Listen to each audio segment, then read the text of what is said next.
आणि त्याचा वसई विरारच्या जनतेसाठी खूप फायद्याचा होणार आहे। आज तुम्ही बघाल तर एकच जो रोड होता हायवेचा, तर तो हायवेला हल्ली खूप कामं चालू आहेत, त्याच्यामुळे ते ट्रॅफिक जॅमचा प्रॉब्लेम असतो। त्याच्यामुळे आता हे सुविधा वापरून आपण 15 मिनिटात पोहोचू शकतो। टेंबीखोडा इकडनं आपण चालू केला, त्याच्यामुळे ते सफाळ्याला आपण लवकर पोहोचू शकतो, पालघरला लवकर पोहोचू शकतो। पुढे मागे कोस्टल रोडला हे जॉईंट होणार आहे, त्याच्यामुळे आपण साऊथ मुंबईला आपण लवकर पोहोचू शकतो।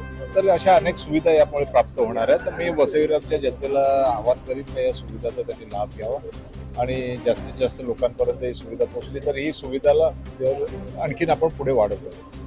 अशा प्रकारे खेळमेळीच्या वातावरणात बहुजन विकास आघाडी आणि भारतीय जनता पार्टीचे कार्यकर्ते आपापल्या नेत्याच्या नावाने जोर जोरात घोषणाबाजी करत आनंद उत्सवात ह्या बोटीत प्रवास करत असताना श्री मनोज पाटील